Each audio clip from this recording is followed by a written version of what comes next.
আজকে তালিমে মজলিসের তালিমের যে বিষয়গুলি, এখন তো মূল তালিমটা হচ্ছে, যেহেতু সারা পৃথিবীতে মুসলমান যারা আছে, আমাদের দেশটা মুসলমানের দেশ, এখানে তারা ঘোষণা দিয়েছিল লোক সংখ্যা 17 কোটি অনেক দিন পর্যন্ত। আসলে আমাদের দেশে এখন লোক সংখ্যা প্রায় 51 কোটি এবং সারা পৃথিবীতে মুসলমানের সংখ্যা বেশি। এখন মুসলমানদেরকে মুসলমান হইতে হবে এই বিষয়টা, এবং কাফেরদের ষড়যন্ত্র থেকে বেঁচে থাকতে হবে, এই বিষয়টা হলো মূল বিষয়। মুসলমানদের মুসলমান হওয়া এবং কাফেরদের ষড়যন্ত্র থেকে, কুফরি ষড়যন্ত্র থেকে মুসলমানদের বেঁচে থাকতে হবে। তাহলে সেই বিষয়গুলি জানতে হবে, ইমানের বিষয়টা জানতে হবে এবং কুফরি বিষয়টা জানতে হবে, তাহলে সে কাফেরের কুফরি থেকে বেঁচে থাকতে পারবে। এখন যদি সে মন্দটা না জানে, তাহলে ভালোটা সে করবে কী করে, আর মন্দ থেকে বেঁচে থাকবে কি করে? হাদিস শরীফ আছে, এক সাহাবী রাদিয়াল্লাহু তাআলা আনহু নূরে মুজাসসাম হাবিবুল্লাহ হুজুর পাক সাল্লাল্লাহু আলাইহি ওয়াসাল্লামকে জিজ্ঞাসা করলেন, সাআলা রাজুলুন আন নবী সাল্লাল্লাহু আলাইহি ওয়াসাল্লাম আনিশ শাররে, ইয়া রাসূল আল্লাহ, হাবিব আল্লাহ সাল্লাম, খারাপ জিনিসটা কি আর কারাই বা নিকৃষ্ট? তখন নূরে মুজাসসাম হাবিবুল্লাহ হুজুর পাক সাল্লাল্লাহু আলাইহি ওয়াসাল্লাম বললেন, সালুনি আনিল খায়র ওয়ালা তাসলুনি শাররে, আপনি আমাকে ভালো সম্পর্কে জিজ্ঞাসা করুন, খারাপটা জিজ্ঞাসা করেন না। ইয়াকুলু সালাতান, 3 বার বললেন, এবং ওনার নুরুর রহমত, তার চেহারা মনে লাল হয়ে গেল।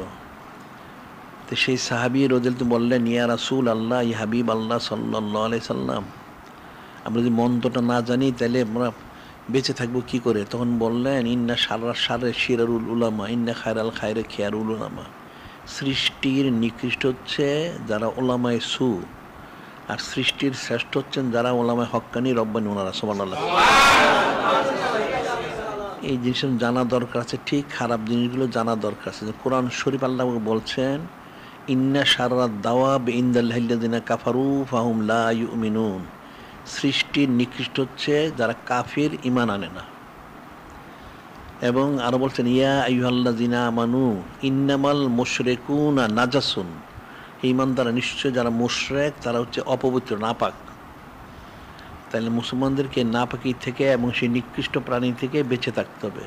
তাহলে কীভাবে বেঁচে থাকবে?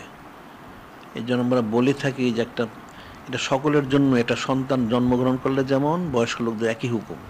3টা জিনিস শিখাইতে হবে। প্রথম হচ্ছে কৃষিকাজ করতে হবে, যিনি খলিক, যিনি মালিক, রব বলেন,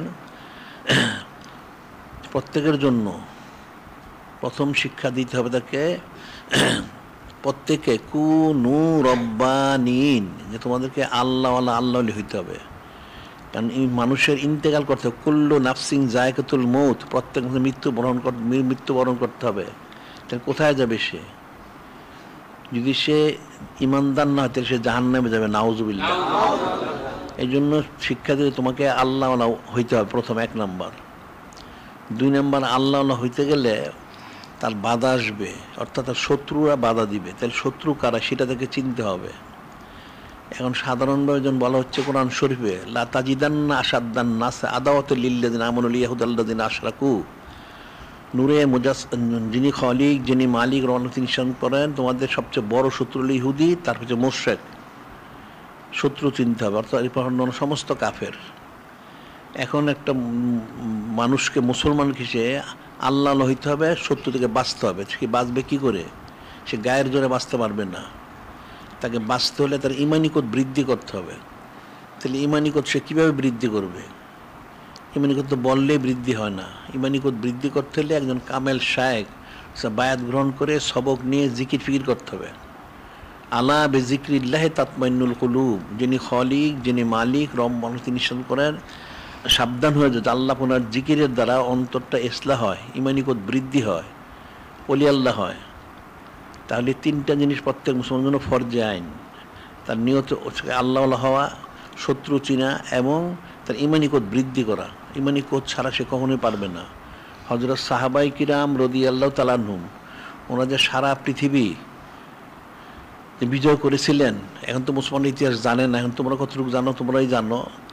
ইউরোপ, আমেরিকা, ইংল্যান্ড, এগুলি সব মুসলমানদের অধীন ছিল এক সময়। কিন্তু মুসলমান ইতিহাসটা জানে না।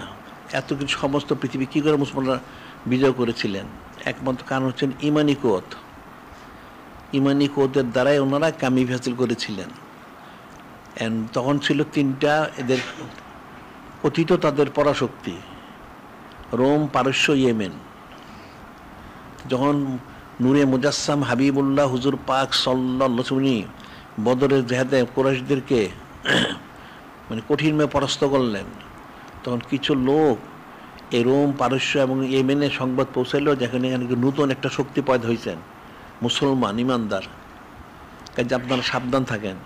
তখন তারা প্রথমে বলেছিল যে আমাদের তো অনেক সৈন্য, লক্ষ লক্ষ সৈন্য এবং প্রশিক্ষণ প্রাপ্ত, কাজে এখানে যারাই যত হোক আমরা ইচ্ছে করলে ওনাদেরকে একটা ধাক্কা দিয়ে সাগরে ফেলে দিব, নাউজুবিল্লাহ। তাদের এই লক্ষ লক্ষ সৈন্য প্রশিক্ষণ প্রাপ্ত ঠিকই ছিল। এখন মুসলমানরা হয়তো সাহাবাই কিরাম রাদিয়াল্লাহু আনহুম কিন্তু কোনো প্রশিক্ষণ দেন নাই কোথাও, কিন্তু ওনাদের কাছে তারা একদম নিশ্চিহ্ন হয়ে গেল। সুবহানাল্লাহ। এটা কীভাবে হলো? মূল বিষয় হচ্ছে নূরে মুজাসসাম হাবিবুল্লাহ হুজুর পাক সাল্লাল্লাহু আলাইহি ওয়াসাল্লাম মহব্বত, ওনার মহব্বত মোরা অর্জন করেছেন, সেই জন্য তো ইমানদার হয়েছেন। এখন মুসলমানদের এটাই হবে যে আজকে যে আলোচ্য বিষয়গুলি, মূল বিষয় হচ্ছে এখন তো আলোচনা করা হয়েছে প্রথমে সিরাতুল মুস্তাকিম। তো সিরাতুল মুস্তাকিমটা কি? এটা আন্তর্জাতিক যোগাযোগের মাধ্যম। এখন তো মানুষের কুফরি এই মাধ্যমিতে যোগাযোগ করে ইমান, আমল, আকীদা সব নষ্ট করে, নাউজুবিল্লাহ। অনেকের সংসারও বিরান হয়ে যায়। এটাতে বেঁচে থাকার জন্য আমরা সিরাতুল মুস্তাকিম করেছি। এতে মুসলমানের দাখিলের সারা পৃথিবীর যোগাযোগ সে করতে পারবে, ইমান আমল ঠিক থাকবে। দ্বিতীয় আলোচনা করা হলো কিতাবাদি সম্পর্কে। কিতাব ইলিম কালাম ছাড়া কোনো জিনিস বোঝা যাবে না। এই জন্য আমাদের অনেক কিতাব আমরা বের করেছি বর্তমান পরিস্থিতি অনুযায়ী, এবং দিন ইসলাম, ইমানি ইসলাম থাকার জন্য যা প্রয়োজন অনেক বেশি আরও বের হচ্ছে। যেগুলি বর্তমান যে সমসাময়িক ফেতনা যেগুলি, এই এই যে এখন যে তোমাদের এই যে সরকার সুদখোর যেটা দেখো কথিত লাওয়াত, এটা কিন্তু হচ্ছে, এটা আমরা শুরুতে বলেছিলাম, তো মানুষের আকল বুদ্ধি কম। তোমাদের আলোচনা ইস্ট ইন্ডিয়া কোম্পানি ছিল, যেটা হলো ব্রিটিশদের, ব্রিটিশটা ছিল মুসলমানের চাকর। ওই চাকরদের যে কোম্পানিটা ছিল ইস্ট ইন্ডিয়া, সেটা এসে এখানে 190 বছর শাসন করলো, মুসলমানদের সব ইমান আমল নষ্ট করলো। ঠিক এইটা হচ্ছে এই সন্ত্রাসী আমেরিকার একটা কোম্পানি, তারা এখানে এসে এখন আমার ঠিক সেই, আর তারা ইস্ট ইন্ডিয়া কোম্পানি যেইভাবে যেই তর্জতরিকা এখানে কাজ করছে, ঠিক সেই তর্জ সে কাজ করতেছে। এই জিনিসটা বোঝানোর জন্য এরা আবার দেখবো তোমাদের গোলাম বানানোর চেষ্টা করবে। আর গোলাম বানানোর মূল যে বিষয়গুলি, সেগুলি হচ্ছে আসলে এরা অর্থনীতি তোমাদেরকে পঙ্গু করবে, তোমার শিক্ষা ব্যবস্থা নষ্ট করবে। অর্থনৈতিক আর শিক্ষা যদি পঙ্গু হয়ে যায়, তাহলে তোমরা ইচ্ছা অনিচ্ছা তাদের গোলাম হবে, নাউজুবিল্লাহ। এই জিনিসটা বলা হয়েছে যে এখন এই কাফের মুশরিক কিন্তু সেই জিনিসটাই চায়। এখন ইলিম যদি থাকে, তুমি জানো ইস্ট ইন্ডিয়া কোম্পানি কী করেছে, তাহলে তুমি বুঝতে পারবা, জানতে পারবা। এখন ইলিমটা দরকার আছে। এই জন্য আমাদের অনেক কিতাবাদি বের হয়েছে, সংগ্রহ করবা। চিরস্থায়ী বন্দোবস্ত আছে বাংলাদেশের, এই উপজাতিদের সম্পর্কে আছে। তারপরে আবার নতুনটা বেরোচ্ছে আমাদের আঙ্গুলের ছাপ, যেটা ফিঙ্গারপ্রিন্ট বলে। আবার তোমাদের তারকা সংযোগ, এটা তোমরা জানো কিনা জানি না, যেটা স্টারলিং বলা হয়। এটা কিন্তু একটা কঠিন জিনিস।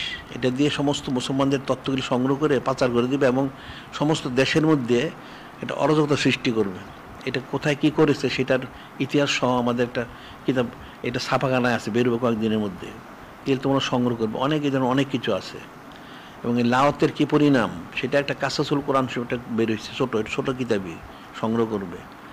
আর এছাড়া নূরে মুজাসসাম হাবিবুল্লাহ হুজুর পাক সাল্লাল্লাহু আলাইহি ওয়াসাল্লামের সাথে নিজবুল স্থাপন করার জন্য কী প্রয়োজন, আমরা কিন্তু এখানে অনন্তকাল সঈদুল আয়েশ মাহফিল জারি করেছি।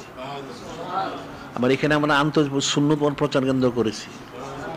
একটা মুসলমান নূরে মুজাসসাম হাবিবুল্লাহ হুজুর পাক সাল্লাল্লাহু আলাইহি ওয়াসাল্লামের নিসবত ছাড়া সে কোনোদিন ক্যান্সেল করতে পারবে না। এই জন্য এগুলি করা হয়েছে। এবং তোমাদের আসা উচিত, শোনা উচিত এবং জানা উচিত, এবং কিতাবগুলি সংগ্রহ করা উচিত, পড়া উচিত। পড়া ছাড়া, ইলিম ছাড়া তো কিছু করতে পারবে না। আল ইলমু ইমামুল আমল, ইলিম হচ্ছে আমলের ইমাম।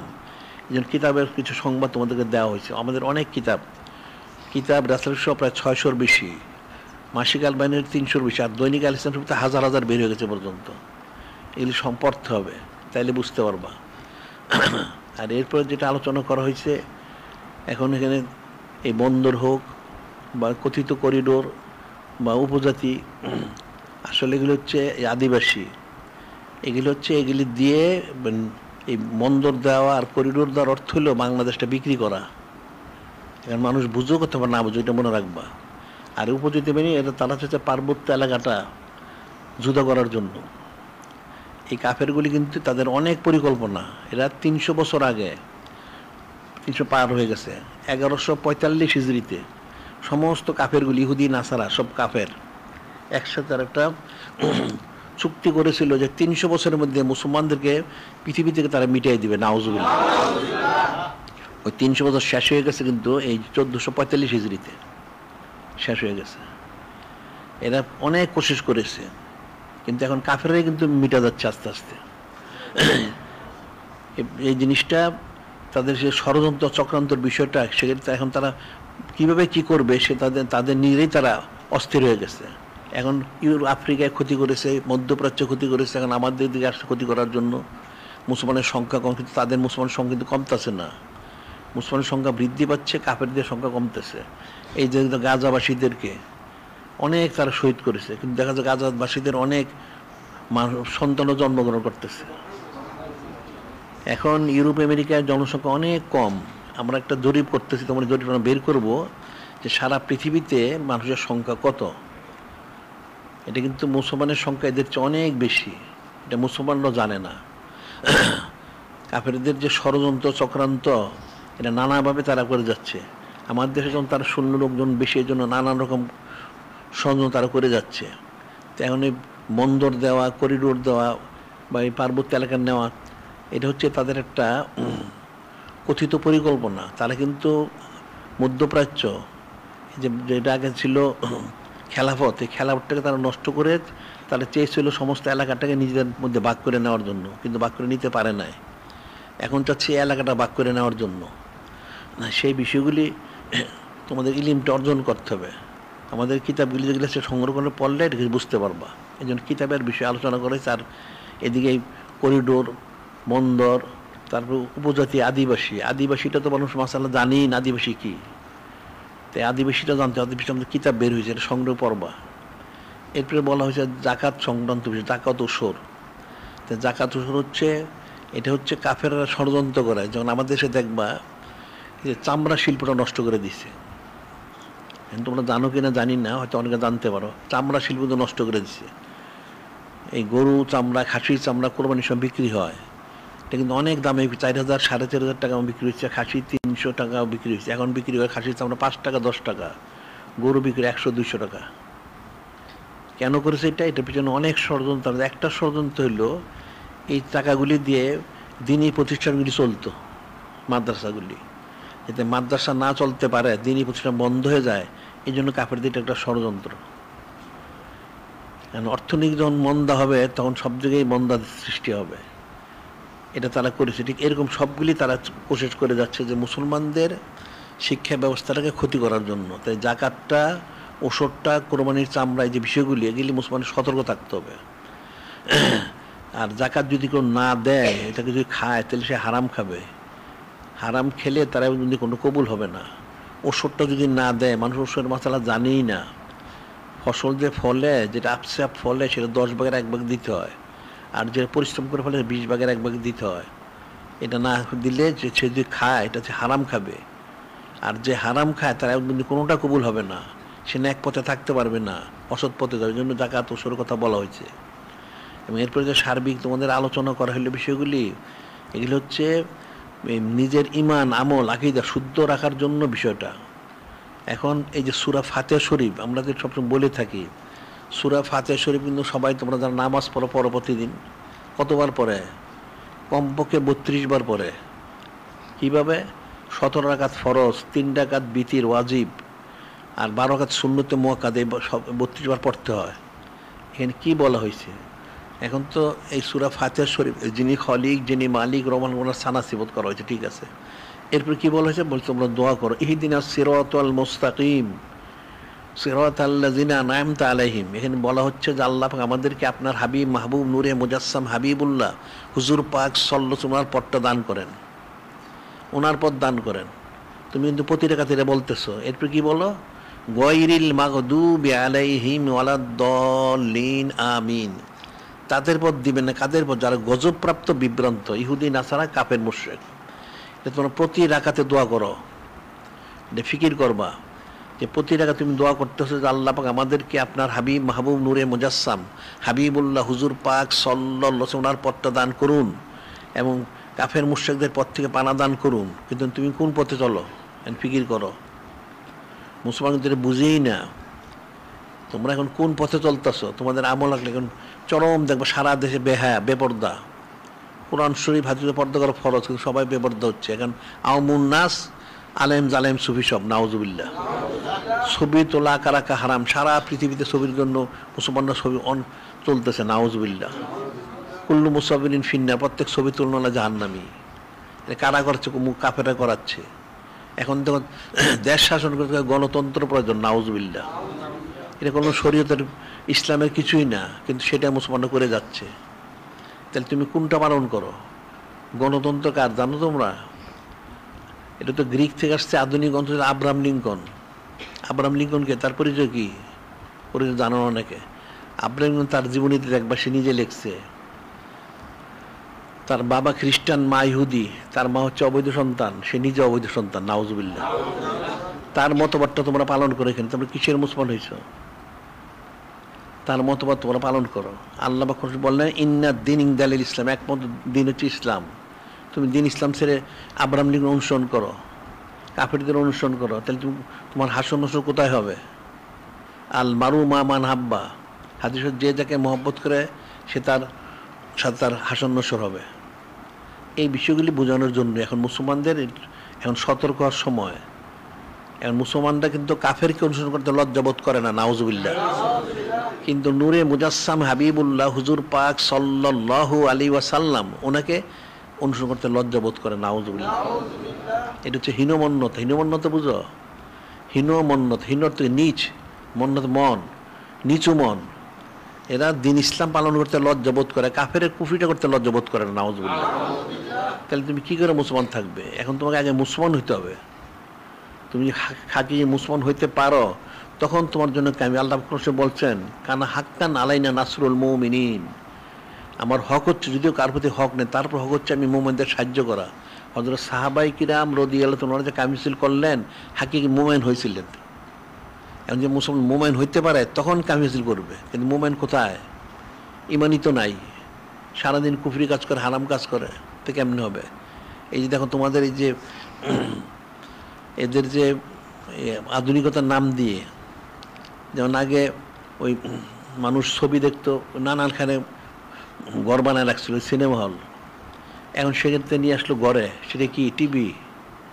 এরপর এখন হাতে হাতে দিচ্ছে হাতিফ, মানে মোবাইল, তার হাতের মধ্যে সব হারাম। সে 24 ঘন্টা হারাম কাজ করতেছে, নাউজুবিল্লাহ। তুমি মনে করছো তোমরা আধুনিক তোমার যোগাযোগের ব্যবস্থা করে দিচ্ছে, আসলে তোমার ইমানটা নষ্ট করতেছে। যে আমাদের সিরাতুল মুস্তাকিম আমরা যেটা করছি, এখানে কিন্তু কোনো হারাম কাজ করার সুযোগ নাই, এটা করা যায়। কিন্তু তারা ইচ্ছাকৃতভাবে তোমাদেরকে এমন কিছু দিচ্ছে, তুমি ইচ্ছা অনিচ্ছা তুমি তোমার ইমানটা নষ্ট করতেছো, নাউজুবিল্লাহ। আর একটা জিনিস দেখবা, সেটা হলো কাফেরদের দেশে গিয়ে দেখো তাদের সাধারণত পণ্যদ্রব্যের মধ্যে খুব একটা ছবি থাকে না, কিন্তু আমাদের সমস্ত পণ্যদ্রব্যের ছবি দেখবে, নাউজুবিল্লাহ। কারণ যেখানে ছবি থাকে সেখানে রহমতের ফেরেশতা থাকে না, সে লানত বর্ষিত হয়, নাউজুবিল্লাহ। কাফেররা অনেকভাবে ষড়যন্ত্র করে এই কাজগুলি করতেছে, কিন্তু মুসলমান কিন্তু এটা ফিকির করে না। তুমি তোমার ইমানের জন্য কতবার ফিকির করছো, চিন্তা করো, তোমার ইমানটা হেফাজতের জন্য। কাফেররা তোমার ইমানটা নষ্ট করার জন্য সারাদিন চক্রান্ত করে, নাউজুবিল্লাহ। তখন তুমি দোয়া করলে যে আল্লাহ পথ দান করেন, ইহুদিন আসার পথ দিয়েন না, তুমি প্রতিদিন দোয়া করো, কিন্তু আমলটা কি করো সেটা? এটা তো কোনো আল্লাহ বলছেন ইয়া আইয়ুহাল্লাযীনা আমানু লিমা তাকুলুনা মা লা তাফআলুন, হে ইমানদার তোমরা কেন এটা বলো যেটা করো না? কাবুরা মাক্তান ইনদালাং তাকুল মা লা তাফআলুন, তোমরা যেটা করো না সেটা যদি বলো, সেটা আল্লাহ পাকের একটা অপছন্দনীয় জিনিস, আল্লাহ পছন্দ করেন না। এখন তুমি প্রতিদিন দোয়া করতেছো আমাকে আল্লাহ পাক আপনার হাবিব মাহবুব নূরে মুজাসসাম হাবিবুল্লাহ হুজুর পাক সাল্লাল্লাহু আলাইহি ওয়াসাল্লাম পথ দান করুন, কাফেরদের পথ দেন না, তুমি তো উল্টোটা করতেছো, নাউজুবিল্লাহ। তুমি তাহলে ফায়দা লাভ করবে কি করে? তুমি রহমত পাবে করতে, তুমি কামিল করতে পারবে না। কামিল করতে হলে তোমার মুমিন হইতে হবে, ওই জিনিসটাই বলা, এবং কাফেরদের ষড়যন্ত্র থেকে বেঁচে থাকতে হবে। এবং এগুলি বুঝতে হবে। তো এইভাবে তো তুমি বুঝতে পারবা না, তোমার তালিম নিতে হবে, সবুত ইখতিয়ার করতে হবে। আর আমাদের কিতাব যেগুলি আছে পড়ো, এগুলি সংগ্রহ করো, তাইলে বুঝবা। এখন বাজারে যে সমস্ত আছে এগুলি সব হলো কাফেরদের পক্ষে, নাউজুবিল্লাহ। আবার একটা মুসলমান, সে নূরে মুজাসসাম হাবিবুল্লাহ হুজুর পাক সাল্লাল্লাহু, ওনার জীবন সে জানে না, নাউজুবিল্লাহ। তা তুমি কিসের মুসলমান হইলা? এগুলি সংগ্রহ করো। কাফেরদের জীবনীতে পরে দেখো, এই যত কাফের, এই যদি বলো যে চীনের মাও সেতুং, ওই রাশিয়ার লেনিন বলো, অথবা কার্ল মার্কস বলো, যারা তাদের দেশের যা প্রধান, দেখবে এদের সারা বছর এদের ছানাচিবোধ করে, নাউজুবিল্লাহ। আবার এই যে ঠকটা, রবীন্দ্র ঠকটা তোমরা চিনো না তো, আমাদের চিরস্থায়ী বন্দোবস্ত বইটার মধ্যে দেখো, সে যে ঠাকুর বলে, সে আসলে ছিল কুলির সর্দার। কুলির সর্দারকে ঠাকুর বলে, সে ঠাকুর একটা নমশূদ্র, তারে বানিয়েছে ব্রাহ্মণ। আর তার যে দাদা ছিল দ্বারকানাথ, এই দ্বারকানাথ ছিল আসলে ইংরেজদের চাকর, আর ইংরেজগিরি ছিল মুসলমানের চাকর। সে ইংরেজদেরকে কবজা করেছিল, তার 39টা পতিতলে ছিল, নাউজুবিল্লাহ। তাদের চাকরামি করতো, পরে তারা যাওয়ার সময় তাকে, তার দেখো তার জীবনীতে আছে, তারা প্রিন্স একটা লকব দিছে, নাউজুবিল্লাহ। প্রিন্স দ্বারকানাথ, নাউজুবিল্লাহ। এটা একটা কাট্টা বদ চরিত্র, এবং এই মুসলমানের চাকরের চাকর। আর ওই তার নাতি হলো এই ঠক, বিরাট কিছু বানাইছে। তার যে অশান্তি নিকেতন একটা করছে, সেখানে দেখবা, খোঁজ নিয়ে দেখো, সারা বছর তার ছানাচিবোধ করে, নাউজুবিল্লাহ। তার মানে বলার উদ্দেশ্য হচ্ছে, কাফেররা কুফরিটাকে করে, কিন্তু তোমরা কি কোনোদিন নূরে মুজাসসাম হাবিবুল্লাহ হুজুর পাক সাল্লাল্লাহু, তোমরা ছানাচিবোধ করেছ? কয়বার ছানাচিবোধ করেছ? নূরে মুজাসসাম হাবিবুল্লাহ হুজুর পাক সাল্লাল্লাহু ইমান, তুমি কবরে গেলে কি জিজ্ঞাসা করা হবে? এ 3টা প্রশ্ন করা হবে। আমার রব্বুকে, তোমার রবকে জবাব দিতে হবে, আল্লাহ তাআলা। তার কি বলা হবে? ওমান হাজা রাজুল, ওমান নবিউকা, তোমার নবী কে? এবং তুমি তো নূরে মুজাসসাম হাবিবুল্লাহ হুজুর পাক সামনে দেখবে যে উনি কে। এবং আমার দিন, তোমার দিন কি? তোমার যে আমল শুদ্ধ, তাহলে তুমি বলতে পারবে, আমি তো বলতে তো পারবে না। বলতে না পারলে তো জাহান্নাম ওয়াজিব হবে, নাউজুবিল্লাহ। তাহলে ওনার সঙ্গে জানা দরকার আছে। কাফেররা কিন্তু কাফেরদের দ্বারা প্রধান ব্যক্তি থাকে, অনেক ছানাচিবোধ করে, কিন্তু মুসলমানরা কিন্তু বুঝেই না। তারা নূরে মুজাসসাম হাবিবুল্লাহ হুজুর পাক সাল্লাল্লাহু ছানাচিবোধই করেন, নাউজুবিল্লাহ। আমরা সেই ছানাচিবোধ করার জন্য এখানে অনন্তকাল প্রতিদিন এখানে সাইদ হুসাইন পালন করি আমরা। বিষয়টা ফিকিরের বিষয়। এখন তোমাদের এই বিষয়গুলো বুঝতে হবে। এখন তোমরা কি করবা, কোন দিকে রুজু হইবা? লেকুল্লিন হুজুর মুআল্লিহা, প্রত্যেকের কিবলা যেদিকে রুজু হয়। কাফেরা কিন্তু কুফরির দিকে রুজু হয়েছে, তাহলে তুমি কোন দিকে রুজু হইবা? তুমি যদি ইমানের দিকে রুজু হো, তাহলে তোমাকে নূরে মুজাসসাম হাবিবুল্লাহ হুজুর পাক সাল্লাল্লাহু আলাইহি দিকে রুজু হইতে হবে। ওনার ছানাচিবোধ করতে, ওনার বিষয়ে বুঝতে হবে, ওনারা জানতে হবে। কাফেরা দেখবা, কাফেরা এদের অনেক কিছু প্রচার করে, এবং কথিত মুসলমানরা কিন্তু দেখা যায় অনেক কাফের মুশরিকরা কি করে, একটা খেলোয়াড়, একটা উমুক তুমুক কি করে, ওইটা সে অনুসরণ করে, নাউজুবিল্লাহ। তা মুসলমান তোমার উচিত ছিল যে নূরে মুজাসসাম হাবিবুল্লাহ হুজুর পাক সাল্লাল্লাহু আলাইহি উনি কি খেয়েছেন, কি পড়েছেন, কিভাবে চলেছেন, কি করতে বলেছেন, সেটা করা উচিত ছিল। কিন্তু মুসলমান তো সেটা করে না, নাউজুবিল্লাহ। তাহলে তুমি মুসলমান থাকবে কি করে? আর শাফায়াতে কুবরার মালিক, মনে করেন সুপারিশের মালিক হচ্ছেন নূরে মুজাসসাম হাবিবুল্লাহ হুজুর পাক সাল্লাল্লাহু উনি।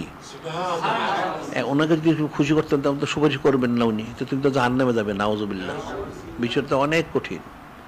তোমাদের এই বিষয়গুলি বোঝার জন্য এখানে যে তালিমে যে বলা হচ্ছে, আসলে মূল বিষয় হচ্ছে তোমাদের আমল আখলাক আকীদা শুদ্ধ করা। এখন তোমাদের যোগাযোগের মাধ্যমে হোক আর বিনা মাধ্যমে, আমাদের দৈনিক আল ইসলাম শরীফ পত্রিকা, দৈনিক পত্রিকা আছে, এটা সমস্ত সংবাদও থাকে। আবার এটা 12 পৃষ্ঠা, 6 পৃষ্ঠার মধ্যে নূরে মুজাসসাম হাবিবুল্লাহ হুজুর পাক সাল্লাল্লাহু আলাইহি এবং ওনার সংস্থা দ্বারা ওনাদের ছানাচিবোধগুলিও থাকে। এটাও সংগ্রহ করা উচিত। মাসিক আল বায়ান পত্রিকা আছে, অনেক কিছু আছে আমাদের। এগুলি তোমাদের সব পড়লে তাহলে তোমরা বুঝতে পারবে, আমি তো কোনোদিন তো বুঝতে পারবো না। যদি তুমি না বুঝো তাহলে তুমি তো অন্ধের মতো থাকবো। অন্ধ তো পথ দেখে না, তাকে যেদিকে নেয় সেদিকে যায়। কারণ তো মুসলমান তো অন্ধ হয়ে গেছে, নাউজুবিল্লাহ। এখন কোরআন শরীফ জানে না, হাদিস শরীফ জানে না, ইজমা শরীফ জানে না, কিয়াস শরীফ জানে না, তুমি কেমনে চলবা? তুমি যে একজন মুসলমান দাবি করো, তোমার মুসলমানই তো কি আছে তোমার মধ্যে, তুমি এটা ফিকির করো। তুমি মুসলমান হিসেবে তোমার ফজর সকাল থেকে সকাল কি করো মুসলমানের কাজ? আর মুসলমান হিসেবে তোমার মাথার তালুতে পায়ের তলা কতটুকু ইসলাম আছে এটা তুমি চিন্তা করো। কিন্তু ফিকিরের বিষয়, মুসলমানদের এটা ফিকির করে না। কাফেরা কিন্তু তোমার সারাদিন চক্রান্ত করে। কোরআন শরীফে আল্লাহ বলছেন ওয়াদ্দা কাসিরুম মিন আহলিল কিতাব লা ইরুদ্দুকুম মিন বাদি ঈমানিকুম কুফফারা হাসাদা মিন ইনদি আনফুসিহিম। আল্লাহ পাক ইরশাদ করেন যে কাফের, মুশরিক, ইহুদি, নাসারারা চায় মুসলমানদের ঈমান আর কি করে কাফের বানানো যায়, নাউজুবিল্লাহ। হিংসাবশত সত্য প্রকাশিত হওয়ার পরেও একটা কাফেররা চায় মুসলমানদের কাফের বানানো, কিন্তু তুমি কি চাইছো কোন কাফের মুসলমান বানাইতে চেষ্টা করছো? আর তুমি কি নিজের ঈমান হেফাজত করেছো? কাফেররা তো নিজেরটা করে, আবার মুসলমানরা কাফেরও বানায়, নাউজুবিল্লাহ। কিন্তু মুসলমান সে নিজের ঈমান হেফাজত করে না এবং সে কাফেরকে মুসলমান করারও চেষ্টা করে না। তো তুমি কি ফায়দা লাভ করবা? তোমার তো সেটাও করা উচিত ছিল যে নিজের ঈমান হেফাজত করি আর কাফেরগুলির মুসলমান বানাই। কিন্তু এখন যদি সেটা যদি কোনোটা তুমি করতে পারল না, তোমার জিন্দিগি তো বৃথা। তো কঠিন বিষয়। এই বিষয়গুলি বোঝানোর জন্যই মজলিসটা। এখন হয়তো সময় অনুযায়ী সব আলোচনা করতে পারে না, কিছু আলোচনা করা হয়েছে। আর দেশের যারা শত্রু, এই যে যেটা এখন সুদ করতে আছে লাওয়াত, এটাকে আমরা লাওয়াত বলি, এটা কিন্তু তোমার দেশটারে শেষ করবে, মনে রাখবা। এটাকে আমি বলি একটা ইঁদুর। ইঁদুর চিনো? ইঁদুরে দেখবে এক জায়গায় থাকলে খালি গর্ত করে, একটা পর একটা গর্ত করে। তুমি কয়টা বন্ধ করবা? সে হচ্ছে ইঁদুরের মতো, একটার পর একটা দেশের ক্ষতি করে যাচ্ছে সে। কিন্তু এটা মানুষ বুঝেই না, মনে করছে সেদিন কী করতেছে। সে ঠিক ওই ইস্ট ইন্ডিয়া কোম্পানির মতন সমস্ত কাজগুলি করতেছে মুসলমান এখানে কঠিনভাবে মুসলমানদেরকে ধ্বংস করার জন্য, নাউজুবিল্লাহ। এটা আল্লাহ কোরআন শরীফে বলছেন যে কাফেররা কি করে, ইয়া আইয়ুহাল্লাযিনা আমানু লা তাত্তাখিযু বিতানান মিন দুনিকুম লা ইয়ালুনুকুম খাবালা ওয়াদ্দু মানিতুম কাদ বাদাতিল বাগদু মিন আফওয়াহিহিম ওয়া মা তুবসিরুন আকবারু। যিনি খলিক, যিনি মালিক, রহমান, তিনি নিশ্চয় করেন যে ইমানদাররা তোমরা কোনো কাফের, মুশরিক, ইহুদি, নাসারা কাউকে বন্ধু হিসেবে, পরামর্শদাতা, উপদেষ্টা হিসেবে গ্রহণ করো না। কারণ তারা তোমাদেরকে সমূলে ধ্বংস করার তারা সবসময় কোশিশ করে যায়, নাউজুবিল্লাহ। তোমাদেরকে ধ্বংস করতে তারা কোনো ত্রুটি করে না। আর মুগ্ধ যা প্রকাশ করে সেটা সামান্য, ভিতরে আরও বেশি রয়ে গেছে। তারা চায় তোমরা সবসময় কষ্টের মধ্যেই থাকো, নাউজুবিল্লাহ। এখন দেখো না, সব ব্যবসা বন্ধ করে দেওয়া হচ্ছে, আলোচনা করা হয়েছে। তোমরা কষ্টে থাকো, জিনিসপত্রের দাম বাড়তেছে দিন দিন, কিন্তু মানুষের আয়ত্ত বাড়তেছে না। তোমরা কষ্টে থাকো, তোমরা না খেয়ে থাকো, তোমরা মারা যাও। এটা তো বলা হয়েছে যে 30 বন্দোবস্ত ওইটার মধ্যে আছে। এরা যে 70 থেকে 76, 77, এই 7 বছর পর, এর মধ্যে এই বাংলার মুলুকে 1/3 লোক মারা গেছিল, নাউজুবিল্লাহ, এই দুর্ভিক্ষের কারণে। এটা ইস্ট ইন্ডিয়া কোম্পানি করেছিল। অথচ তারা মাত্র ক্ষমতা গেল 57 সালে। এদিকে 13 বছর বলা না, 14-16 বছরের মধ্যে সব শেষ করে দিছে। মুসলমানের শিক্ষা ব্যবস্থা নষ্ট করেছে, আইন ব্যবস্থা নষ্ট করেছে, অর্থনৈতিক ব্যবস্থা নষ্ট করেছে। এখন তো সেটাই হচ্ছে। এখন তোমরা যা পড়াশোনা করো, দিন ইসলাম তো কিছু জানো না। তোমাদের স্কুল, কলেজ বলো, মাদ্রাসা বলো, কোথাও দিন ইসলামের তেমন উল্লেখযোগ্য কোনো শিক্ষা নাই, রসম রেওয়াজ। তো তোমার ইলিম গেল কোথায়? তোমাদের অর্থনীতি ব্যবস্থা, সুদ ব্যবস্থা, সুদ খাইলে তো মানুষ লানতগ্রস্ত হয়, নাউজুবিল্লাহ। তো তোমরা কী করে বাঁচবে? তোমাদের আইন ব্যবস্থা হলো ওই আর্দালি ব্রিটিশদের আইনগুলি। তোমাদের আইন তাহলে তোমার দিন ইসলাম পালন করবে কী করে? কী করে পালন করবে? আল্লাহ মাইয়াবতাগি গয়র ইসলামের দিন আং ফালুক বলে মিনফিল আখদিমিল খাসিরিন। মাইয়াবতাগি গয়র ইসলামের দিন আং, যে দিন ইসলাম ছাড়া অন্য কোনো নিয়ম নীতি তালাশ করে কবুল করা হবে না, ক্ষতিগ্রস্ত সে জাহান্নামী হবে। তো তোমাদের দিন ইসলামে কী আছে এখানে? কিছুই তো নাই। তোমাদের শিক্ষা ব্যবস্থা দিন নাই, অর্থনৈতিক ব্যবস্থা দিন নাই, আইন ব্যবস্থা দিন নাই। তো কোনটা কোথায় কী আছে? তোমাদের কোথায় ইসলাম আছে? ইসলাম তো কোথাও নাই। কাফেরা তো সেটাই চায়। কাফেরা সেটাই চায় যে মুসলমানদের থেকে দিনটা সরাই দিতে, নূরে মুজাসসাম হাবিবুল্লাহ হুজুর পাক সাল্লাল্লাহু আলাইহি ওয়াসাল্লাম থেকে সরাই দিতে, নাউজুবিল্লাহ। এখন এই জিনিসটা বুঝতে হবে তোমাদের। বোঝার জন্য পড়াশোনা করতে হবে। এবং এই সৌতিক তোমার এই সবক জিকির করো তোমরা। এই জিকির আজকাল ছাড়া রুহানি কোদ পয়দা হবে না। রুহানি কোদ পয়দা না, তুমি বুঝবো না এগুলি। হ্যাঁ, নয়তো আমরা অনেক কিছু বলতেছি, তোমরা যে কতটুকু বুঝো সেটা তোমাদের ব্যাপার। হয়তো সবটা আমরা বুঝতে পারবো না, কারণ বোঝার জন্য যে ধারণ ক্ষমতা সেটা তৈরি করতে হবে। সেটা তৈরি করতে হলে জিকির ফিকির করতে হবে, আসা যাওয়া করতে হবে। আমাদের অনেকবার শুনতে হবে, শুনতে শুনতে শুনতে বুঝবা। একবার তো সব বোঝা যাবে না সহজে, এর কঠিন বিষয়। আর এই লাওয়াতটা যেটা যে ষড়যন্ত্রগুলি, এটা তো বোঝাও কঠিন। কতজনে বুঝে? এটা তো সবাই অনেক সমর্থন দিতেছে, নাউজুবিল্লাহ।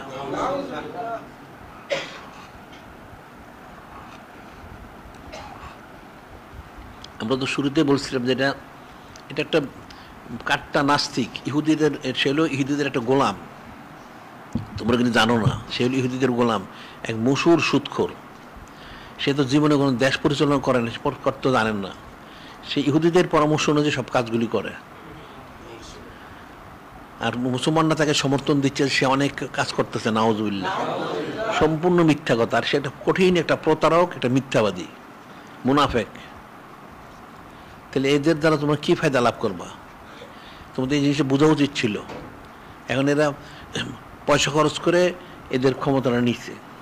এটা কোরআন শরীফে কিন্তু আল্লাহ বলছেন, কি বলছেন জানো? ইন্নাল্লাযিনা কাফারু ইনফিকুন আমওয়ালাহুম লিয়াসুদ্দু সাবিলিল্লাহ ফাসাইনফিকুনহা। আল্লাহ বলেছেন যে তোমরা সাবধান থাকো, কাফেররা তোমাদের দিন ইসলামে ফিরানোর জন্য তারা পয়সা খরচ করবে কিয়ামত পর্যন্ত। এরা কিন্তু পয়সা খরচ করে। দেখুন ওই যে ওলামা সুদের পয়সা দিয়ে তার পূজা করায়, সবাইকে তারা পয়সা দেয়, কোনো গন্ডগোল লাগলে সবাইকে ডাকে ডেকে একটা খাম দেয়, তাদের পয়সা দেয়। এরা পুরো পয়সা বিক্রি হয়ে গেছে। কাফেররা সেটাই করে, সমস্ত জায়গায় সেই কাজগুলি করে করে করে এদের কবজা করে তাদের মতবাদটা তারা জারি করায়। বিষয়টা কিন্তু কঠিন। নিজে নিজে বুঝতে হবে, তোমাদের ফিকির করতে হবে। ফিকির না করলে কোনোদিন এই বিষয়গুলি বুঝবে না। এখন আলোচনা করা হয়েছে, হয়তো অল্প সময় কিছু আলোচনা করা হয়েছে মোটামুটি। এখন এদের যে ষড়যন্ত্র চক্রান্তগুলি হচ্ছে, তো বলাই তো হয়েছে যে ওরা বন্দর দিতে চায়, ওই পার্বত্য এলাকা দিতে চায়, করিডোর দিতে চায়, আমাদের পাথর তোলা বন্ধ করে দিচ্ছে, যাতে এখানে সব তারা আমদানি করতে চায়। কেন আমদানি করতে চায়? আমদানি করবে কেন? আমদানি করার উদ্দেশ্য অনেকগুলি। একটা হলো এটা আমদানি করতে হয় না, টাকা আত্মসাৎ করবে। আরেকটা হলো দেশীয় শিল্পগুলি সব ধ্বংস করে দেবে, নাউজুবিল্লাহ। তার সমস্ত লোক বেকার হয়ে যাবে, আবার দুর্ভিক্ষ দেখা দিবে, মুসলমানরা মারা যাবে, তাদের কুফরি মতামতটা চাপাবে। আবার এই দেখো সমস্ত ছাত্রগুলি বেয়াকুফ, এগুলো সব কাজ করে সারাদিন, পড়াশোনা নাই, সবগুলি মূর্খ হবে, এদের গোলাম বানাবে। তাদের বাইরের থেকে তারা লোক নিয়ে আসবে, তাদের মাথায় বসায় দিব, আর এরা গোলাম হবে। এদের ষড়যন্ত্র অনেক রকম, একটা না, এরা একটাতে 10টা কাজ করে। লেখাপড়া নষ্ট করতে পারলে সব মূর্খ থাকবে, তাদের শিক্ষিত লোক নিয়ে আসবে, তাদের কথিত শিক্ষিত লোক তোমাদের শাসন করবে। এখন তাহলে অনেকগুলি আছে, এই লাওয়াত আছে, লাওয়াতে তারও কতগুলি আছে, আমেরিকান ইহুদিদের দালাল, এদের বসাইছে এখন। কিন্তু মুসলমানদের এটা গুরুত্বই দেয় না। তাদের উদ্দেশ্য হচ্ছে তো মুসলমানরা লাঞ্ছিত করা, নাউজুবিল্লাহ। সেটাই তো করতেছে। এই জিনিসটা বোঝার বিষয়, ফিকিরের বিষয়। এখন এদেরকে কোনো মতেই কোনো কাফের মুশরিককে কোনো দিন সমর্থন দেওয়া জায়েজ নেই। এটা নিষেধ করেছেন আল্লাহ পাক কোরআন শরীফে। যদি কেউ দেয় সে ইমানদার থাকবে না। লা ইয়াত্তাখিযুল মুমিনুনা আল কাফিরিনা, আল্লাহ বলতেছেন কোন মুমিনের জন্য জায়েজ নেই কোনো কাফেরকে বন্ধু হিসেবে গ্রহণ করা। যদি গ্রহণ করলে কী হবে? মাইফাল জালিকা ফালাইসা মিনাল ফিশাইন, তাইলে ওই ব্যক্তির সাথে আল্লাহ পাকের কোনো সম্পর্কই থাকবে না, নাউজুবিল্লাহ। কোনো মোমেনের জন্য ইমানদার ছাড়া কোনো কাফেরকে বন্ধু গ্রহণ করার জায়েজ নাই। যদি কেউ বন্ধু করে তাইলে যিনি খলিক, যিনি মালিক, রব বলেন, তার সাথে আল্লাহ পাকের কোনো সম্পর্ক থাকবে না। সে অর্থাৎ ইমানদার থাকতে পারবে না। কিন্তু তুমি তো মুসলমান, তুমি তো ইন্তেকাল করবা, তোমাকে তো কবরে যেতে হবে। তাহলে তুমি কি দোজখে যেতে চাও না বেহেশতে যেতে চাও? মুসলমানদেরকে তো বানানো হয়েছে বেহেশতে যাওয়ার জন্য। তুমি যদি দোজখে যাবে কেন? তাহলে বেহেশতে যাওয়ার আমলটা করো, কাফেরকে অনুসরণ করো কেন? নূরে মুজাসসাম হাবিবুল্লাহ হুজুর পাক সাল্লাল্লাহু আলাইহি ওয়াসাল্লামকে অনুসরণ করো। এই জিনিস বুঝতে হবে, না বুঝলে তো এটা হবে না। এগুলো অনেক বিষয়, শিক্ষার বিষয় আছে। এখন আর কি বিষয় আছে? এখন এই অল্প সময় তো তারা সব বুঝবে না। এখন মোটামুটি বিষয় হলে তারা দেশের দেশটাকে তার ক্ষতি করতে চাচ্ছে নানানভাবে। এখন এটা তো অনেক রকম, একভাবে না তো। অর্থনৈতিক বলো বা অন্যান্য দেশের যা রয়েছে, এই ধরনের এই যারা আমাদের দেশের সামরিক যারা এই সেনা যারা রয়েছে, সৈন্য, পুলিশকে তো শেষ করিয়ে দিছে। এখন সেনাবাহিনীকে শেষ করতে হবে। সেনাবাহিনী তো দেশ রক্ষার জন্য দায়িত্ব প্রাপ্ত তারা। এরও যদি শেষ হয়ে যায় তাহলে তুমি দেশটা রক্ষা করবে কী করে? তাহলে তারা তাদের সেনা নিয়ে আসবে।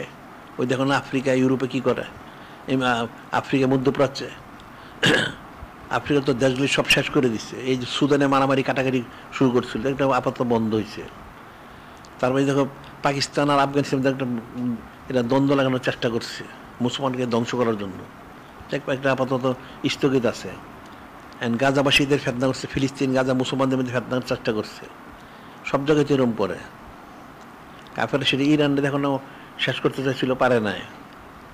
এদের সবসময় কোশিশ করছে, যদিও এখন কাফেরদের কোনো শক্তি নাই, কাফেরদের কোনো টাকা পয়সা নাই, তোমরা এগুলো জানো না হয়তো। পৃথিবীর মধ্যে সবচেয়ে ঋণগ্রস্ত দেশ কোনটা জানো? আমেরিকা। পৃথিবীতে সবচেয়ে ঋণগ্রস্ত ফকির দেশ হলো আমেরিকা। সে বলে তার হয়তো 30-40 ট্রিলিয়ন, তার কয়েকশো ট্রিলিয়ন ডলার তার ঋণ। এটা মুসলমান মানুষ জানে না, সবচেয়ে গরিব দেশ সে। কিন্তু সে যেহেতু ডলার দিয়ে চলে, তার ডলার ছাপাইতে কিছু লাগে না, ডলারটা ছাপাই সে প্রচার করতে পারে, তার ডলার দিয়ে সব ব্যবসা করতে হয় করে, এই হিসেবে সে টিকে আছে, সেটা থাকতো না। এখন তো মুসলমানের তো কিছুই নেই। মুসলমান যদি একটা মুদ্রা বের করতে পারতো তাহলে এটা বাদ হয়ে যেত, সে তো করেন না সেটা। আর মুসলমান তো এটা জানেও না। একটা মুসলমান একটা অস্তিত্ব টিকে রাখার জন্য কী প্রয়োজন সেটি তো মুসলমানরা জানে না। এই যে মুদ্রা একটা জিনিস আছে, এই মুদ্রা কিন্তু একটা গুরুত্বপূর্ণ বিষয়। যদি তার ডলারটা বাদ দিয়ে দেওয়া যায়, আমেরিকা পরের দিন ফকিরে দেব, সে ভিক্ষা করে, পরের দিন ভিক্ষা করবে সে। এখনই সে ভিক্ষা করতে, কারণ সে তো ঋণের মধ্যে বাঁচতেছে আমেরিকা, তোমরা জানো না হয়তো। পৃথিবীর সবচেয়ে বড় ঋণগ্রস্ত দেশ হলো আমেরিকা, এরপর অন্যান্য দেশগুলি। কাফের সবগুলি দেশই ঋণগ্রস্ত। আর এদের প্রত্যেক দেশে এদের কিন্তু জনসংখ্যা খুব কম। এরা দেখবা ইউক্রেন দেখো সৈন্য বাড়া করে যুদ্ধ করে, এই পরগাছে ইসরায়েলও কিন্তু সৈন্য বাড়া করে যুদ্ধ করে, রাশিয়ার সৈন্য বাড়া করে যুদ্ধ করে। প্রত্যেক দেশে এদের মানুষ কিন্তু জন্মের হার খুব কম, এদের যুবক নাই, শিশু নাই। কিন্তু মুসলমানদের সমস্ত পৃথিবীতে মুসলমানের সংখ্যা অনেক বেশি, অনেক শিশু আছে, যুবক আছে। কিন্তু কাফেররা চেয়েছিল মুসলমানের ক্ষতি করার জন্য, নিজেরই সেই লানতের মধ্যে পড়ে গেছে। এই যে কিছুদিন করোনার যে রোগটা করলো, এটা কিন্তু এই নাস্তিক চীনটা, সে তার 5 বছর আগে সে ঘোষণা দিছিল 45 হিজরির আগে, যে 5 বছরের মধ্যে মুসলমানদেরকে সে মিটিয়ে দিবে। এরপরে সে কিন্তু এই করোনার এই যে বিষটা সে তৈরি করে, নিজেই ধ্বংস হয়েছে। তার 30 থেকে 35 কোটি লোক চীনেই মারা গেছে। সারা পৃথিবীতে অনেক কাফের মারা গেছে, মুসলমানদেরকে মারছে। কিন্তু তখন আমরা কিন্তু বলেছিলেন তোমরা কোরআন টিকে নিও না, এটা হচ্ছে মানুষকে মারার একটা ষড়যন্ত্র। তো কাফেররা অনেকভাবে চক্রান্ত করে। তো মুসলমান কয়টা বুঝে? এ তো সাধারণত মানুষ তো বুঝে না এগুলি, এদের চক্রান্ত ষড়যন্ত্র, কঠিন ষড়যন্ত্র। তো এই বিষয়গুলি তোমাদের বুঝতে হবে, তুমি তো একা একা বুঝতে পারবা না। আমাদের কিতাবে দিকগুলো পড়ো, আর এখানে আসো, শোনো, সবথেকে তাইলে বুঝতে পারবা। তাই বুঝতে পারলে নিজের ইমান বাঁচাতে পারবা, নিজের পরিবার। আল্লাহ কু আনফুসাকুম আহলিকুম নারা, নিজেকে বাঁচাও, তোমার পরিবারকে বাঁচাও, সবাইকে বাঁচাও। মৃত্যু গেলে পর তুমি যাবে কোথায়? জাহান্নামে এলে তুমি কি বরদাস্ত করতে পারবে আযাব গজব? পারবে না। দুনিয়া একটা মশা কামড় দিলে মানুষ অস্থির হয়ে যায়, একটা পিঁপড়া কামড় দিলে অস্থির হয়ে যায়, একটু অসুখ হইলে মানুষ অস্থির হয়ে যায়, সুস্থর জন্য অনেক পয়সা খরচ করে। তো কবর গেলে যখন আযাব হবে তখন তুমি কী করে বাঁচবে? ওখানে তো চিকিৎসার ব্যবস্থা নাই। তোমার ছেলে মেয়েদেরকে তুমি কষ্ট করে খাওয়াও, সারাদিন সুখ দাও, শান্তি দাও, অসুখ বিসুখ চিকিৎসা করো। এখন এই ছেলে মেয়েগুলো যদি দুযোগে যায় তখন তুমি কি করবে? তখন তোমার কি ফয়সালা? এরা যদি দুযোগে যায় তখন তুমি দেখবা সে দুযোগে জ্বলতেছে আগুনে, কিন্তু বরদাস্ত করতে পারবে? পারবে না। তাইলে এদেরকেও বাঁচানোর ব্যবস্থা করতে হবে। নিজের আমল আখলাক শুদ্ধ করো, এদের আমল শুদ্ধ করার কোশিশ করো। এই জন্য আমাদের কিতাবগুলি সংগ্রহ করো, সবত ইখতিয়ার করো, জিকির ফিকিরগুলি করো, তাহলে নিজেও বাঁচবে, পরিবারও বাঁচবে। তুমি মারা গেলে ভেস্তে যাবে। দুনিয়াটা কিন্তু মূল মনে করো না। দুনিয়া হচ্ছে দুনিয়া দারুল ফানা, ওলা দারুল বাঁকা। দুনিয়া ক্ষণস্থায়ী, পরকাল স্থায়ী। কাজে জন্য ইমানটাকে হেফাজত করতেই হবে যেভাবে হোক। আর কাফেরদের ষড়যন্ত্রগুলি বুঝতে হবে, তাদের চক্রান্ত থেকে বাঁচতে হবে। তুমি না বাঁচতে পারলে তুমি তো ইমান হেফাজত করতে পারবে না, তারা নানাভাবে ধোঁকা দিবে। একটা মুসলমানের অনেক শত্রু। প্রথম হচ্ছে ইবলিস শত্রু, বড় শত্রু। 2 নম্বর তোমার নফসটা তোমার শত্রু। 3 নম্বর এই দুনিয়াটা তোমার শত্রু। দুনিয়ার চাকচক্য দেখে তুমি বিভ্রান্ত হয়ে যাও। আর 4 নম্বর হচ্ছে এই কাফের মুশরিক যারা আছে সব তো তোমার শত্রু। ইহুদি নাসার সমস্ত কাফের শত্রু। আর 5 নম্বর আবার দেখা যাবে তোমার আত্মীয় স্বজনের শত্রু আছে। পাড়া প্রতিবেশী তোমার শত্রু আছে, তোমাকে শত্রু অর্থ হলো কি তোমাকে দিন ইসলামকে ফিরিয়ে রাখে। এত দিন ইসলাম পালন করতে হয় না, নাউজুবিল্লাহ। তুমি বাস বিভ্রান্ত হয়ে গেলা। তুমি যে এক বয়স হলে করতে হবে, তুমি বয়স পেয়ে কোন দলিল আছে কোনো? তুমি চুক্তি করেছ? তুমি তো অল্প বয়সে মারা যেতে পারো, তখন কি হবে? তুমি জাহান্নামে যাবে। বিষয়টা কিন্তু কঠিন। এই জন্য নিজেদের আমল আখলাক শুদ্ধ করো, তোমার পরিবার থাকলে শুদ্ধ করো, আল্লাহ থাকলে তাদের শুদ্ধ করো, তোমার অধীনস্থ তাদের শুদ্ধ করো, করার কোশিশ করো। এখন একদিনই তো শুদ্ধ হবে না, তুমি কোশিশ করো। আমরা যেটা বলি যে তুমি প্রত্যেকের নিয়ত করতে, আমরা মুসলমান, আমরা তো মুসলমান, আমাদেরকে আল্লাহ পাক ওনার মহব্বত হাসিল করতে হবে। নূরে মুজাসসাম হাবিবুল্লাহ হুজুর পাক সাল্লাল্লাহু আলাইহি ওয়াসাল্লাম মহব্বত হাসিল করতে আমাদের ওলি আল্লাহ হইতে হবে। ওলি আল্লাহ কেউ অনেক বড় হয়, কেউ ছোটো হয়। তারপর তোমাকে সমস্ত নূরে মুজাসসাম হাবিবুল্লাহ হুজুর পাক সাল্লাল্লাহু আলাইহি সাল্লাম ওনার ইত্তেবা করতে হবে, সব সুন্নত পালন করতে হবে। তুমি আমি কী করে করবো? তোমাকে একদিনের দরকার না, আস্তে আস্তে করো। অনেক সুন্নত তুমি পালন করো, তুমি জানো না। অনেক সুন্নত তোমরা পালন করো, যেমন তোমরা খাওয়া দাওয়া করো। খাও কি? রুটি খাও, ভাত খাও, গোস্ত খাও, মাছ খাও, সব সুন্নত। শাক সবজি তৈরি তরকারি সব সুন্নত। তুমি নিয়ত করলেই হয়ে গেলো। তো তুমি একবারে না করো, আস্তে আস্তে ধাপে ধাপে করো, একটা একটা করে অভ্যাস করো, তাহলে আস্তে আস্তে হয়ে যাবে। আর ইলিমের জন্য আমাদের কিতাবগুলি সংগ্রহ পড়ো, ইলিম হয়ে যাবে। প্রতিদিন কমসে কম কোরআন শরীফ তেলাওয়াত করে, অল্প করে হইলেও কোরআন শরীফ তেলাওয়াত করো, তাহলে তোমার আস্তে আস্তে দিনদারিটা আসবে। আর তুমি চেষ্টা করবে আমাদের এই কথাগুলি শোনার জন্য, সবত ইখতিয়ার করতে পারলে ভালো, আর নাহলে দূরের থেকে আমাদের সিরাতুল মুস্তাকিম সংযোগ নিয়ে শোনো, তাহলে তুমি শুনতে শুনতে তোমার বুঝ পয়দা হবে। তোমাকে তো মুসলমান, তুমি তো মুসলমান থাকতে হবে। তুমি কেন তুমি জাহান্নামে যাবে? তোমাকে তো বেহেশতে যাইতে হবে। তোমাকে তো আল্লাহ জাহান্নামের জন্য সৃষ্টি করেন না, তোমাকে তো মুসলমানের ঘরে পয়দা করছেন। তাহলে তুমি মুসলমান হও। তুমি কেন কুফরি করবা? কাফেরটা তুমি কেন মানবা? তুমি আল্লাহ ওনারটা মানো, নূরে মুজাসসাম হাবিবুল্লাহ হুজুর পাক সাল্লাল্লাহু আলাইহি সাল্লাম ওনারটা মানো, তাহলে তো এগুলো। তুমি বলছো আমি তো এত পারবো না, ঠিক আছে, একবার তোমার করার দরকার নেই। তুমি নিয়ত রাখো। নিয়তুল মোমানে খরমিন আমালিহি, মোমানের নিয়তটা তার আমল থেকে উত্তম। হাদিস শরীফ আছে, একটু মনে রাখো। কোনো সন্তান যদি ছেলে হোক মেয়ে হোক, একটা হিফজখানায় ভর্তি হয়, ভর্তি হয়ে সে যদি হাফেজর নিয়ত করে, কিন্তু ভর্তি হওয়ার পরে সে মারা গেল, হিফজ করতে পারলো না, তাহলে হাদিস তাকে ওই সন্তানটাকে আল্লাহ পাক কবরের মধ্যে হযরত ফেরেশতা আলাইহিস সালাম তালিম দিয়ে হাফেজে কোরআন বানাবেন, বানায়ে যারা প্রথম শ্রেণী হাফেজে কোরআন ওদের তার হাসন নসর হবে। সুবহানাল্লাহ। তো তুমি যদি নিয়ত করো যে আমি আল্লাহওয়ালা হব, আমার পরিবার সবাইকে আল্লাহওয়ালা বানাবো, আমি সব সুন্নত পালন করব, ইলম অর্জন করব, কোরআন শরীফ পড়বো, আমি দিনদার পাশ করো, তুমি নিয়ত করো। নিয়ত করে তুমি কোশিশ করো, তুমি শুরু করলা, তুমি নিয়তকে মারা গেলা, তুমি কিন্তু ফজিলতটা পাবে। সুবহানাল্লাহ। এটা মনে রাখবা, যে কোনো নেক কাজে নিয়ত করার সাথে সাথে একটা ফজিলত পায়। আর পাপ কাজে নিয়ত করে কিন্তু গুনাহ হয় না, পাপ না করা পর্যন্ত।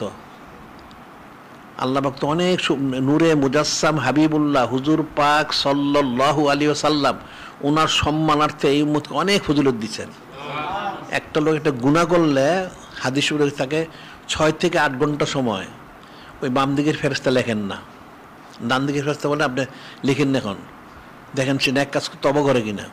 6 থেকে 8 ঘন্টা যদি তবা না করে, কোনো ন্যাক কাজও যদি করে, তাহলে ন্যাক কাজ করলে একে 10টা সওয়াব, তাকে 10টা না দিয়ে একটা ওই গুণটা লেখা হয় না, তাকে 9টা লেখা হয়। তো এখন নূরে মুজাসসাম হাবিবুল্লাহ হুজুর পাক সাল্লাল্লাহু আলাইহি ওয়াসাল্লাম ওনার সম্বন্ধে আমাদের কত ফজিলত দেওয়া হয়েছে। তাহলে তুমি সেই যিনি রহমতুল্লিল আলামিন, সেই রউফুর রহিম নূরে মুজাসসাম হাবিবুল্লাহ হুজুর পাক সাল্লাল্লাহু আলাইহি ওয়াসাল্লামকে বাদ দিয়ে আরেক দিকে যাও কি করে তুমি যাও? উনি এত রহমতুল্লিল আলামিন, রউফুর রহিম। আল্লাহ তো বলছেন লাকাদ জাআকুম রাসূলুম মিন আনফুসিকুম আজিজুন আলাইহি মা আনিতুম হারিসুন আলাইকুম বিল মুমিনিনা রাউফুর রহিম। এমন মহাসম্মানিত রাসূল সাল্লাল্লাহু আলাইহি ওয়াসাল্লাম, তিনি উম্মতের কষ্ট ওনার সহ্য হয় না। উনি সবসময় চান উম্মত যেন খায়ের বরকতের মধ্যে থাকে। সুবহানাল্লাহ। কাজে গুনাহ করার পরে দেখা যায় 6 থেকে 8 ঘন্টা তার গুনাহটা লেখা হয় না। সে তবা করে কিনা, তবা করলে তো হয়ে গেল। আর তবা না করলে সে কোনো একটা ন্যাক কাজও যদি করে, তাহলে তার 10টা নেকি না লেখে তার 9টা লেখা হয়, একটা তার কমানো হয়, তার গুনাহটা বাদ দেওয়া হয়। তাহলে এত বড় রহমতুল্লিল আলামিন, রউফুর রহিম, নূরে মুজাসসাম হাবিবুল্লাহ হুজুর পাক সাল্লাল্লাহু আলাইহি ওয়াসাল্লাম, তাহলে ওনাকে অনুসরণ না করে তুমি ওনাকে বাদ দিয়ে আরেক দিয়ে তুমি কি করে যাও? তুমি তো মুসলমান। যে কাফেররা যেতে পারে, মুসলমান তো যেতে পারে না। এটা একটু ফিকির করবা, তাইলে বুঝতে সহজ হবে। কারণ আমরা মুসলমান, আমাদের তো নূরে মুজাসসাম হাবিবুল্লাহ হুজুর পাক সাল্লাল্লাহু মানে সূক্ষ্মাতি সূক্ষ্ম পূর্ণ অনুসরণ করতে হবে। লাকাদ কানা লাকুম ফি রাসূলিল্লাহি উসওয়াতুন হাসানাহ, আল্লাহ ইরশাদ করেন তোমাদের জন্য উত্তম অনুসরণ হচ্ছে নূরে মুজাসসাম হাবিবুল্লাহ হুজুর পাক সাল্লাল্লাহু উনি, তো অনেক অনুসরণ করতে হবে। এখন তুমি একদিন হতে পারবে না, ঠিক আছে, না পারো কোশিশ করো, নিয়ত করো, যেটা বললাম তুমি নিয়ত করো আমি সব করব, একটা একটা করে করো, যেটা তোমার সহজ প্রথম সেটাই করো। আমাদের এখানে আন্তর্জাতিক সুন্নত প্রচার কেন্দ্র করা হয়েছে, ওখানে গেলে তুমি জানবা যে নে একটা একটা করে সুন্নত সংগ্রহ করো, আমল করো আস্তে আস্তে। তুমি তো মুসলমান, তুমি মারা গেলে তোমাকে দাফন করা হবে না, কবরে দেওয়া হবে না, কীভাবে দেওয়া হবে, কবরে কীভাবে দেওয়া হবে? কবর কিন্তু সুন্নতি লেবাস পরায় দেওয়া হয়। দেখো না মানুষ মারা গেলে ইজার লেফাফা করতে পারানো হয়, সুন্নতি লেবাস পরে দাফন করা হয়। অন্য কোনো খ্রিস্টানদেরকে স্যুটকোট পরায় দেওয়া হয়, প্যান্ট শার্ট স্যুটকোট পরায়া টাই পরায় দাফন করে খ্রিস্টানদের। মুসলমানদের কিন্তু সুন্নতি লেবাস পরায় দেয়। ঠিক আছে, বিষয়টা ফিকির করতে হবে। আবার জন্মের সময় সুন্নত পালন করানো হয় না, জন্মগ্রহণ করলে গোসল করানো হয়, তাজিন তাহনিক মানে কানে আজান দেয়, একামত দেয়, দুই কানে আজান আর একামত, তার মধুপান করানো হয়, সুন্নতগুলি পালন করানো হয়। কাজে মনে রাখবা, তুমি তো পালন করো এবং তুমি ইচ্ছা অনিচ্ছা অনেকগুলি পালনও করো, তুমি জেনে করলে ফজিলতটা পাবে।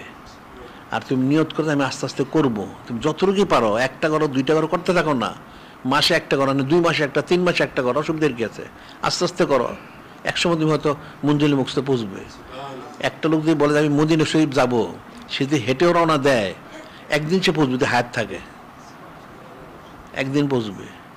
এই যে নিয়ত শুদ্ধ করে নাও, তাহলে আর কি কথা আছে? আর কি আছে কথা? এখন তাদের বলো, তার শুনো, বুঝুক, আসা যাওয়া করুক। এখন তোমরা তালিমে মজলিস করবা, তালিম মজলিস হ্যাঁ আসে ভালো, তো এমনিও তাদের আসা উচিত, শোনা উচিত। আর এখানে তোমরা জুমা নামাজটা পড়ো, আমাদের এমনি 12:30 আজান হয়, তো 12:15 আজান হয়, তো 12:15 আজানের সময় আসবা, আগে আসবা, সময় আমার নামাজটা শূন্য, তাই শুনে কিছুটা বুঝবা। 12:15 আজানের পরে ইয়ে হয়, নামাজ সুন্নত পড়ার সময় দেয়, এরপরে হচ্ছে আলোচনা করা হয়।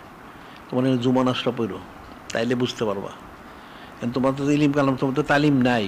আর যে সমস্ত ওলামায়ে সুদের সাথে তোমরা চলো, এরা সবগুলো হচ্ছে দুনিয়ার জন্য বিক্রি হয়ে গেছে। দেখুন, এরা পূজা করে, একটা মুসলমান কি কোনোদিন পূজা করতে পারে? কোনোদিন সেটা সে করতে পারে না। কোনো হিন্দু কিন্তু তোমার কাজ করে না, খ্রিস্টান তোমারটা করে না, ইহুদিরা করে না। তাহলে তুমি পূজা করো, পূজা হারাম নিষেধ করে দেওয়া হয়েছে, এটা নিষেধ করে দেওয়া হয়েছে। এখন তোমাদের দায়িত্ব হলো তোমরা ওই কমসে কম প্রতি জুমায় জুমা নামাজটা পড়ে, এখানে 12:15 যদি উপস্থিত হতে পারো, পুরো ওয়াজটা শুনতে পারবা, তাহলে বুঝতে পারবা। আর এরপরে আমরা প্রতিদিন তো এখানে মাহফিল আছে, যার যখন সময় হয় বা তেসা এখানে এসে শুনতে পারো, শুনতে শুনতে বুঝতে পারবা। এখন না শুনলে, না ইলিম চর্চা করলে তো ইলিমটা হাসিল হবে না, তো বুঝবা কিন্তু কী করে? আর তুমি তো মুসলমান, যেটি তুমি বলো তুমি মুসলমান, তোমাকে ইন্তেকাল করতে হবে, তুমি কোথায় যাও? তুমি বেচতে যেতে চাও না দুজকে যেতে চাও? যদি আমি বেচতে, তাহলে তোমার তো আমল করতে হবে। আমি তো আমল তো পারি না, ঠিক আছে, না পারো, কোনো তাতে কি আছে? তুমি যতটুকু পারো এটাই করো, একটা পর একটাই করো, তারপরে 1 মাস করো, 2 মাস করো, আবার আরেকটা করো। হ্যাঁ, মানুষ পারে না কেমনি? সবই তো পারে, না পারার কি আছে? তুমি পারবে না কেন? তুমি তো মুসলমান, অবশ্যই পারবে। কোশিশ করো, কোশিশ করলে বলে আসাইউ মিনাল্লাহ, আসাইউ মিন্না ওয়াল ইতমামু মিনাল্লাহ। হাদিস চেষ্টা বান্দার তথা আল্লাহ পুরো করে দিবেন। তাহলে সমস্যাটা কোথায়? আল্লাহ গায়ে মদত করবেন, কারণ হাক্কান আলাইনা নাসরুল মুমিনিন, সাহায্য করবেন। আবার ওয়ালা তাহিনু ওয়ালা তাহজানু তুমুল আলাউনা ইন কুনতুম মুমিনিন। আল্লাহ বলেন, যদি তোমরা মুমিন হয়ে থাকো, চিন্তিত না, পেরেশান, তোমরাই কামিল করবে। সুবহানাল্লাহ। হযরত সাহাবায়ে কিরাম আমরা জন্য কামিল করেছেন না, তাহলে অসুবিধার কি আছে? চিন্তা করো কেন? আর আরেকটা জিনিস মনে রাখবা, মানুষ ভয় পায়, ভয় পায়ও না। একটা মানুষের যদি মৃত্যু থাকে, কেউ বাঁচাইতে পারবে না, আর হায়াত থাকলে কেউ মারতে পারবে না। কোন চলছে কুল লা ইউসিবানা ইল্লা কাতাবাল্লাহু লাহু মাওলানা ওয়া আলাল্লাহি ফালিয়াতাওয়াক্কালিল মুমিনুন। কুল লা ইউসিবানা ইল্লা মা কাতাবাল্লাহু লাহু মাওলানা। আল্লাহ বলতেছে আপনি বলে দেন আমার হাবিব মাহবুব নূরে মুজাসসাম হাবিবুল্লাহ হুজুর পাক সাল্লাল্লাহু আলাইহি সাল্লাম যে পুষবে না তোমার জন্য যা ফয়সালা করেছে তার বাইরে, কোনোদিন পুষবে না। একটা কাফের তোমার চাইলেই মারতে পারবে না তোমার হায়াত থাকলে, আর যদি কারো মৃত্যু থাকে ঘরে বসে মারা যাব, এটা মনে রাখবা। কাজে কাফেরদের ভয় করো না, ভয় করতে আল্লাহ পাকে আল্লাহ বলেছেন ফালা তাকশাউ আখশাউনি লতিম মালিক নিয়ামতি লাল্লাকুম তাহতাদুন, ফালা তাকশাউহুম আখশাউনি। আল্লাহ বলেন তোমরা কোনো কাফের মুশরিক বেদিন বদ্দিন গায়রুল্লাহকে ভয় করো, আমাকে ভয় করো। তাহলে আমি কি করবো? আমাকে ভয় করলে আমি তোমাদের নিয়ামতটা পূর্ণ করে দিব, তোমাদেরকে হেদায়েত দান করবো। সুবহানাল্লাহ বলে উতিম্মা নিয়ামতি আলাইকুম লাল্লাকুম তাহতাদুন। কোরআন শরীফ সব বলা হয়ে গেছে, মানুষ জানে না এই জন্য। কাজে আসলে শুনলে তুমি বুঝতে পারবা, আর জীবন ওয়াজ শোনো বুঝতে পারবা। আমাদের কিতাবগুলি সংগ্রহ একবারে তুমি সংগ্রহ করতে না পারো, আমি এত শত শত কিতাব তো কিনতে পারবো না, তো একটা একটু করে কিনো, মাসে একটা কিনো, নাহলে 15 দিন একটা কিনো। আস্তে খুব কিতাবগুলির দাম অনেক বেশি না, খুব বেশি না, হাদিয়া অল্পই আছে, সংগ্রহ করো। আর দৈনিক আলিসাম যদি প্রতিদিন সংগ্রহ করতে পারো সেও অনেক ভালো, অনেক কিছু জানার আছে। ওটা খুব বেশি নেবে, 5-7 টাকা দাম। মানুষ তো 1 কাপ চা খেলে তো অনেক টাকা খরচ হয়ে যায়। তো এটা কিতাব, এটা প্রত্যেকে কেন সংগ্রহ করতে পারবো না?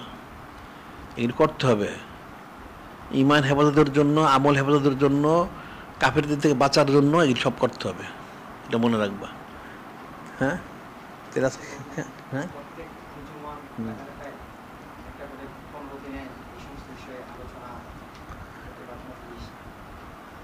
হ্যাঁ সবাই তো কে করবে এগুলি? সব জায়গায় করা যায়, এখানে করলে তো তার আসলেই হয়ে যায়। এখানে 15 দিনের মাসে একবারই করে, ঠিক আছে, আরও অনেক বিষয়ে আলোচনা করলে হয়, আর গেলে আরও বিস্তারিত আলোচনা করলে হয়, তাহলে তো হয়ে গেলো। অন্য জায়গায় কোথায় করবে? এটা তো প্রত্যেক আঞ্জুমান, যেখানে আঞ্জুমানের তো মজলিসে করবেই, সেটা তো আঞ্জুমানের আলোচনা আলাদা করবে। আর এগুলিও হয়তো তার ছোটো পরিসরে করতে পারে, বড় পরিসরে তো করতে পারবেন না। আর এই জন্য এখান থেকে তোমরা যদি ওগুলি লিখিত আকারে দাও, তাহলে তার হয়তো সব জায়গায় করতে পারবে, না দিলে তো করতে পারবে না। এখন তো আমাদের যে কিতাবগুলি বেরোচ্ছে, এই তোমাদের বন্ধন নিয়ে আমাদের কিতাব বের হবে। ওই যে ডিবি ওয়ার্ল্ড যেটা বলে যে এটা তার ইহুদিদের কাটটা একটা সংস্থা, ওটা শুনে তার ওই তোমাদের কথিত করিডোর, এর উপর আপনাদের রেসালা বের হবে। তারপরে ইয়ে তো উপজাতি তো বের হয়েছে, আরও এরকম অনেকগুলি বের হবে। আর এই যে তোমাদের মানবাধিকার যেটা, এটার একটা কিতাব আমরা হয়ে গেছে, এটা একটু সংশোধন বাকি হইলে এটা আমরা ছাপাবো। এগুলো তোমরা সংগ্রহ করো। আমাদের মোটামুটি বর্তমান প্রয়োজনীয় যে সমস্ত কিতাবাদি যা দরকার অনেকগুলি ছাপানো হয়েছে, ছাপানো হচ্ছে এবং লেখা হয়েছে, লেখা হচ্ছে। এগুলো তোমরা সংগ্রহ করবা। সংগ্রহ করলে তাহলে এগুলি তারা আলোচনা করতে পারে, কিনে নিয়ে তাই তো হয়ে গেলো। আদিবাসী আলোচনা করতে পারে, বা যা আছে যেগুলো আলোচনা করতে পারে। তারকা সংযোগ, এটা একটা কঠিন বিষয়। স্টার্লিং বলে তারা, যেটা এটা ওই যোগাযোগ মাধ্যম, এটা কাফেররা যোগাযোগ মাধ্যম দিয়ে দেশে সন্ত্রাসীদের লালন পালন করে। ওটা কিতাবটা তো ছাপাইতে দেওয়া হয়েছে। আর মানবাধিকার যেটা, এটা এখনো ছাপানোতে দেওয়া হয় না, এটা একটু সংশোধন বাকি আছে, সংগ্রহ করে তারপর ছাপানো হবে। আর অনেক কিতাব বের হবে, কিন্তু আমাদের সংগ্রহ করো। তোমরা তো অনেকে তো জানিই না কিছু। তারপরে যে লাওয়াতের যে ট্রান্সজেন্ডার যেটা, ওটা তো আমাদের 3টা কিতাব বের হয়েছে। ওটা পড়লে বুঝবো, না পড়লে তো বুঝবো না। কোরআন শরীফ সুন্নাহ শরীফ ভিত্তিক আলোচনা করা হয় এগুলি কিতাবগুলি, কিন্তু আমার সংগ্রহ করা উচিত। আমাদের অনেক কিতাব বের হয়েছে এগুলি। তারপরে যে এরা যে পূজা করলে যে কাফের হয়ে যায়, জাহান্নামী হয়, সেটাও কিন্তু আমাদের ফতোয়া, অনেক একটা বড় ফতোয়া বের হয়েছে, অনেক দলিল, অনেক কিতাব বের হয়েছে।